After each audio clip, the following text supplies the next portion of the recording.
The heavy-duty padlock lay twisted in the dirt, the barn door scarred with pry marks, and inside 6 furious bulls snorted and paced, their stalls splintered from panic. Whoever broke in hadn't stolen a thing, but they'd triggered over 15,000 pounds of muscle horns and bad attitude.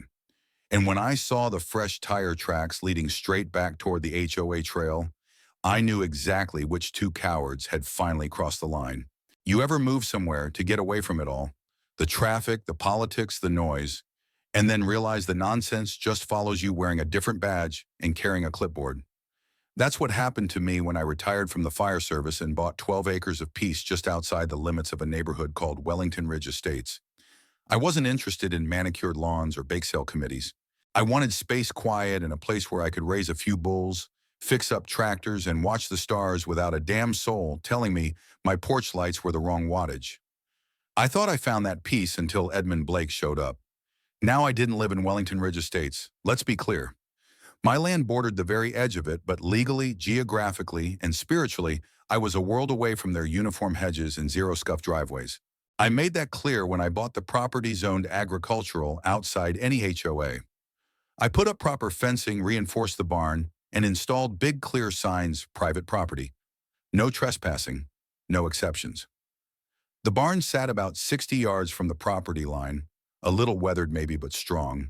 Inside were my 6 boys' bulls, all of them, each weighing in at about 2,500 pounds and built like compact freight trains. They were gentle with me, sure, but they didn't like surprises. And I made damn sure the fence kept them in and the world out. But Edmund Blake, HOA president, full-time retiree, part-time dictator, decided that wasn't good enough. I first noticed him during one of his walks. He stood just on the HOA side of the buffer zone, clipboard in hand, peering at my fence like it had personally offended him. I waved. He didn't wave back. A week later, I got a letter official looking printed on Wellington Ridge HOA letterhead, though I didn't belong to the association. It said my fence color clashed with the neighborhood's visual theme and requested I repaint it to reflect a more harmonious palette. I laughed out loud and tossed it in the burn barrel. Then came the second letter, this time demanding I trim back a few oaks on my side of the line because they supposedly cast shadows into their walking trail. I responded in writing, polite but firm, explaining I wasn't governed by their bylaws and suggesting they plant some shade-tolerant shrubs if dappled sunlight offended them. That's when things turned. Blake didn't like being told no, especially not by someone he couldn't fine or send warnings to. So he got creative. He founded something called the Neighborhood Border Integrity Committee. That title might sound official, but it was just Blake and his right-hand man, Curtis Neal, a wiry guy who looked like he'd memorized the parking regulations at Disney World and thought they applied to real life. Curtis fancied himself a community safety officer and wore a little laminated badge on a lanyard, like it meant something. They started patrolling the border like it was a demilitarized zone. I'd catch glimpses of them, binoculars aimed toward my barn clipboard, scribbling nonsense. They claimed they were monitoring for noise pollution and visual contaminants. What that meant was they didn't like the look of my weathered barn or the sound of bulls bellowing at dusk. I started keeping a log, times, dates, photos. I wasn't going to let them play games and act like I was imagining it. The last straw, at least for that chapter, came on a Saturday morning. I was checking fence lines when I saw them standing near the boundary, whispering and pointing at my tractor shed. I walked over, calm but direct. Blake put on his best homeowners association voice. We're conducting a visual survey to ensure structures adjacent to the neighborhood meet appropriate standards. I asked him whose standards. He said the community's. I reminded him again that my property wasn't part of the community, that my barn predated Wellington Ridge by at least 30 years, and that unless he had a court order in his hand, he had no business being there. Curtis started talking about safety hazards and how the bulls made some residents nervous. I told him if his residents were scared of animals that were a football field away and behind reinforced fencing, maybe they should stay on the walking trail and out of my business. They left grumbling, but something shifted after that. Blake wasn't just annoyed anymore. He was obsessed. I started hearing whispers from one of the few neighbors I got along with, a woman named Kay who lived 2 streets over in Wellington Ridge, but had enough sense to mind her own business. She told me Blake was going around saying my bulls were aggressive, that the smell was unbearable during hot weather, which was a lie. The wind never blew their direction, and that he'd received complaints from families with small children. Funny thing was, I never saw any kids on the walking trail behind my property. Ever. Still, the story was spreading. Curtis had started knocking on doors suggesting community safety concerns. I knew what was coming. It was the same pattern I'd seen in city bureaucracy: build a case, fabricate enough smoke, then claim there's fire. I tightened things up, made sure every gate was locked, repainted the no trespassing signs, installed trail cameras pointed at the fence line, not because I expected wildlife, but because I expected fools. And still I kept my cool. I wasn't looking for a fight. I just wanted to be left alone. But Blake wasn't wired that way. He thought his title gave him power beyond the HOA's borders. He didn't just want control, he needed it. Every time he looked past that fence and saw a barn he couldn't dictate the color of, he probably broke out in hives. The bulls, meanwhile, kept to themselves, grazing, bellowing, at dusk, lounging in the Texas sun. They had no idea they were about to become central to Blake's delusions of authority. I had no idea either. But deep down, I knew we were on a collision course. Blake had pushed as far as he could without breaking the law. I could feel it coming, that moment where curiosity turned to action, and action turned into something criminal. I just didn't know how soon it would be, or how badly it would backfire. The thing about men like Edmund Blake is they don't just stew in frustration, they simmer until something boils over. I knew it was coming. You don't put binoculars in a man's hand, fill his head with imagined authority, and expect him to stay on the right side of a fence forever. After weeks of watching him and Curtis Neal patrol the edge of my property like they were guarding Fort Knox, I had a gut feeling their self-righteousness was about to leap the line from petty to criminal. I just didn't expect them to be that bold or that stupid. It was a Tuesday early spring. I'd driven into town that morning to pick up a shipment of fencing wire and stock up on diesel for the tractor. I grabbed lunch at the diner, chatted with an old buddy from my firehouse days, and took my time heading back. There was no reason to rush, at least that's what I thought. When I pulled up my gravel driveway around 3:15 p.m., I knew something was wrong before I even cut the engine. The barn door didn't look right from a distance, tilted ever so slightly like the frame had been tampered with. My boots hit the ground and my chest tightened. I rounded the front of the barn and saw it the heavy-duty padlock I'd installed just last summer. The one rated for hurricane zones and livestock enclosures was busted wide open, lying in the dust like a dropped tooth. Deep gouges scarred the wood around the lock housing. Somebody hadn't just come sniffing around, they'd forced their way inside. My first thought wasn't anger, it was the bulls. Were they loose, injured? My hand was on the sliding latch before I even realized I'd drawn my breath. I shoved the barn door open, heart pounding. Inside, the air was thick with stress and musk. My 6 boys, normally calm as Sunday morning, were pacing in their stalls, snorting, stomping their eyes wild. One of them had kicked a board loose, and another had knocked over a full water bucket. Bedding was kicked up along the walls like a whirlwind had passed through. They were rattled. Bad. I walked slowly through, speaking softly to calm them down, checking each stall. Thank God, no injuries. Just shaken bulls and a splintered board. But this wasn't just some raccoon nosing around. Someone had been inside. I turned and scanned the dirt just outside the barn. There they were, boot prints. Multiple sets leading to and from the entrance, crisscrossing in the dust. And in a patch of soft ground near the far gate, tire tracks. Narrow, deep, fresh, and headed straight toward the HOA trail access at the property line. I knew in my gut who it was. There weren't many suspects. Curtis Neal and his spotless loafers, Edmund Blake and that smug little clipboard. They'd been scheming, muttering, playing cowboy for weeks. Now they'd finally crossed the line, literally and legally. I pulled out my phone and took photos of everything: the lock, the damage, the tracks, the bull's agitated state. Then I called the county sheriff's office. While I waited, I grabbed my notepad from the truck and started documenting everything I could remember from the morning: what time I left, who I'd seen in town, even the receipt from the diner. I wasn't about to let this be one man's word against mine. The deputy showed up about 40 minutes later, a young guy named Davis. He was professional, thorough, took his own pictures, walked the perimeter, nodded slowly as I explained the recent harassment, the fake committee, the surveillance. When I told him about the HOA president and his community safety officer, he raised his eyebrows. Let me guess, he said they think HOA rules don't stop at the property line. I nodded. They don't just think it, they act like it. Davis gave me a case number, advised me to install security cameras, and said they'd follow up if they found anything concrete. I thanked him, and as his cruiser disappeared down the road, my phone buzzed. It was Kay, my one ally inside Wellington Ridge. Her voice was low, conspiratorial, but buzzing with urgency.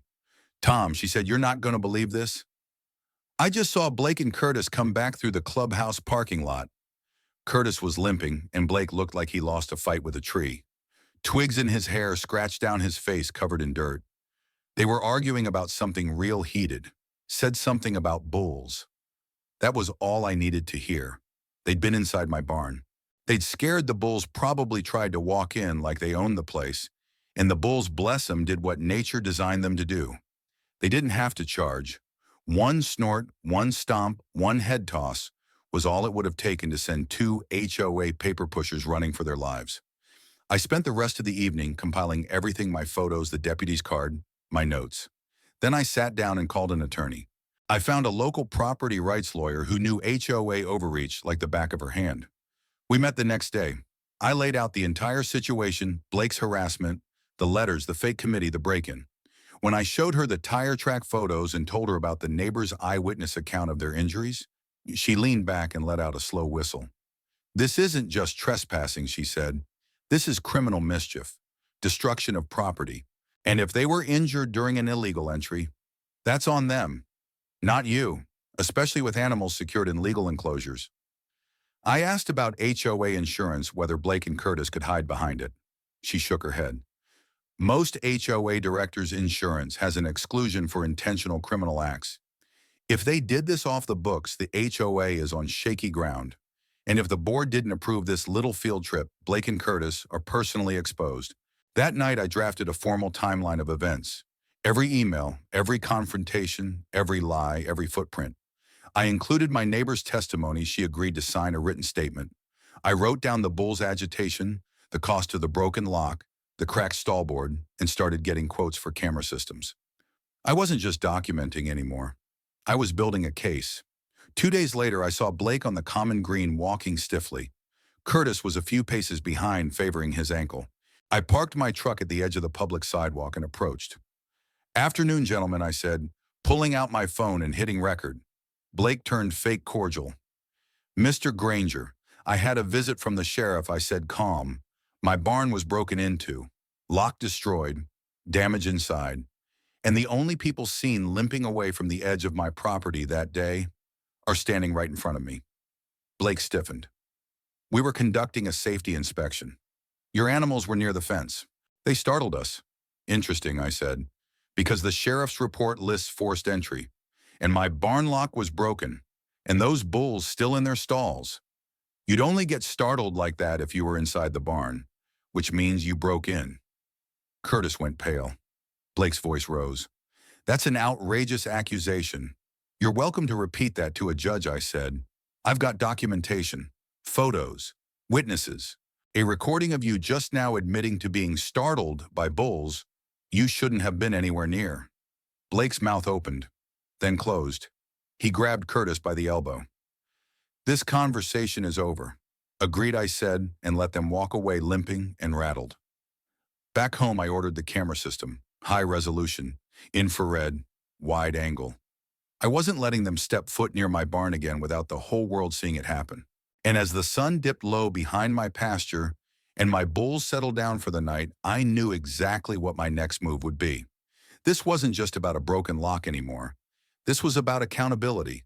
And I was going to make sure Blake and Curtis understood that no badge, no title, and no fake committee would shield them from the law, not when they'd kicked down the wrong door. By the time I hit send on that email to my attorney, I knew we'd crossed into the final act.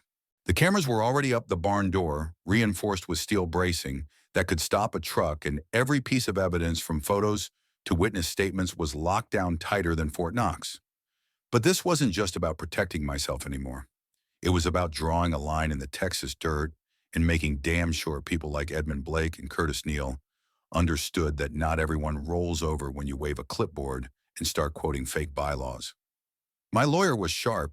Within 24 hours, she had a formal demand letter drafted and couriered directly to Blake, with copies sent to every member of the Wellington Ridge HOA board. The letter didn't pull punches. It outlined the timeline of the illegal entry, the physical damage to my barn, the sheriff's report number, the photos of broken locks and stall damage, the neighbor's signed statement, and most damning of all, a transcript of the recorded confrontation where Blake admitted to being attacked by bulls who never left their stalls. It demanded full compensation for property damage, the cost of my new security system, and attorney fees. But that wasn't all. It also required a written apology signed by the entire board acknowledging the HOA had no authority over my land and pledging not to interfere again. The language was clean, precise, and legally loaded. My attorney even included a paragraph about potential personal liability. See, HOA insurance policies typically cover board members for mistakes made within the scope of their roles. But once they step into criminal territory, like breaking and entering, that protection vanishes. If the insurance company determined Blake and Curtis acted outside their authority, they'd be left out in the cold footing the bill with their own bank accounts. And we made sure the HOA board knew it. The very next day, things started to shake loose. Kay called me, voice hushed but electric. "Tom," she said, "you lit a fire." Word had spread fast somehow. Every mailbox in Wellington Ridge got a plain, neutral tone flyer that night. Just a simple one-page summary that an unlawful entry occurred, that a sheriff's report had been filed, and that if the HOA's insurer declined to cover damages due to illegal acts, homeowners themselves could be on the hook for legal fees or rising dues. It didn't name names, but everyone already knew. Blake and Curtis had been spotted limping back from the property line, and Blake's face still bore the scratch from his hasty barn exit. The flyer was the final straw. Homeowners started emailing the board demanding answers. Some were furious about the risk of their dues going up. Others were just plain embarrassed that their HOA had turned into the subject of a legal scandal. The next HOA board meeting was standing room only. According to Kay, who sat through the whole 3-hour circus, Blake tried to spin the usual tale that he was protecting the community, that my bulls were dangerous, that he had a duty to inspect any nearby hazards. But the board wasn't buying it, especially after my attorney's packet landed in their inboxes. The HOA's own legal counsel took one look at the evidence and reportedly told them flat out that the situation was untenable. The insurance company had opened an investigation, and initial reviews suggested they would not cover damages or legal defense costs stemming from criminal activity. In other words, the HOA was on the edge of a cliff, and Blake had pushed them there. By the end of that week, Blake and Curtis were both asked to resign voluntarily, though from what I heard, it wasn't much of a request. They were forced to step down from the board and every subcommittee they'd bloated into existence. The Neighborhood Border Integrity Committee dissolved. The fake authority gone. But it wasn't over yet. A few days later, the county sheriff's office followed up. After reviewing the added evidence I'd submitted, including the audio recording the neighbor's sworn statement and photos of the damage, they moved forward with charges. Misdemeanor trespass and vandalism. Not exactly headline-grabbing stuff, but real charges with real consequences. Blake's lawyer tried to stall, but the evidence was too strong. Curtis pled out almost immediately, no contest, fined 6 months probation, and a formal apology filed with the court. Blake dragged it out longer, claiming everything from miscommunication to concern for public safety. But when his own recorded voice, admitting to being attacked by bulls inside my locked barn, got played back in a legal hearing, his story crumbled like a day-old biscuit. He ended up with the same plea, no contest, fine, probation, and best of all, a court order to stay off my property for the foreseeable future. Meanwhile, the HOA board, desperate to put the entire mess behind them, agreed to settle everything laid out in our demand letter. They paid for the full repair of my barn door, the replacement lock, the entire security system install, and all of my legal expenses. But it was the signed letter of apology that hit hardest. Every board member except Blake and Curtis signed their name beneath a plain, formal statement, acknowledging that the actions of their former president and associate were unlawful, that my property lies outside of HOA jurisdiction, and that no future attempts would be made to trespass or interfere in any way. I framed that letter, hung it right inside the barn next to the new security monitor, and every time I see it, I think about how close I came to letting it slide, letting them push, letting them win. But I didn't, and that's what matters, Because here's the truth, people like Blake count on you not fighting back. They count on you being too polite, too tired, too uncertain of your rights to make a fuss. They build their power not on law, but on your silence. And the second you break that silence with facts, with documentation, with action, they start to fall apart. Like cardboard kings in a Texas rainstorm. These days, the bulls graze in peace. The pasture is quiet again. My cameras catch the occasional coyote or curious deer, but no more HOA foot patrols. The new door on the barn shines like a badge.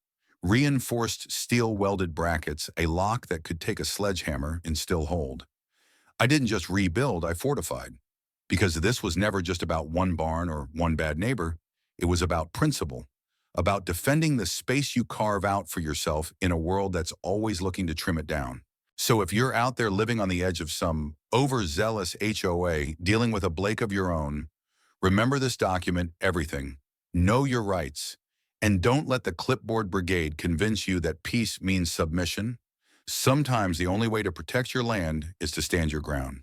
And if you happen to have a few £1,000s of backup on 4 hooves, well, that doesn't hurt either. The story of Tom Granger isn't just about a broken barn door or a couple of bulls. It's a powerful reminder that your rights don't end where someone else's arrogance begins. In today's world where overreach can show up wearing a tie and holding a clipboard, it's critical to understand the power of standing your ground with calm, with evidence, and with resolve. The biggest lesson here, document everything. Whether you live in a neighborhood with an HOA or on open land, knowing your property rights and keeping a clear record of interactions can make the difference between being harassed and being heard.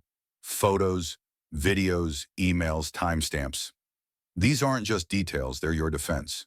When Tom refused to be intimidated by fake committees and inflated titles, he didn't shout. He didn't threaten. He documented, he acted through the law, and he let the truth do the talking. Another lesson, don't assume you're powerless. That clipboard doesn't make someone your boss.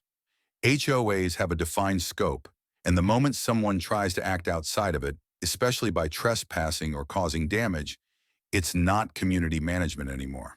It's a legal matter. Tom didn't back down when they crossed the line, he held them accountable, and in doing so reminded all of us that no title gives anyone the right to violate your peace. And finally, know this peace doesn't mean silence.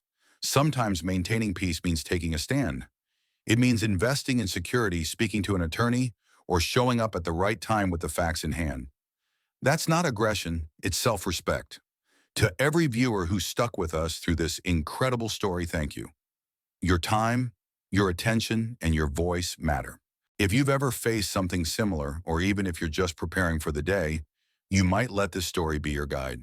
Here at US Justice Story, we believe in real people, real rights, and the strength of truth backed by action. And if this story moved you, taught you something, or reminded you of your own fight for fairness, don't forget to like, comment, and subscribe. We're here to tell the stories that others try to silence, and your support helps us keep doing just that. Until next time, remember, stand firm, speak wisely, and never let a petty tyrant decide what you're allowed to do on your own land.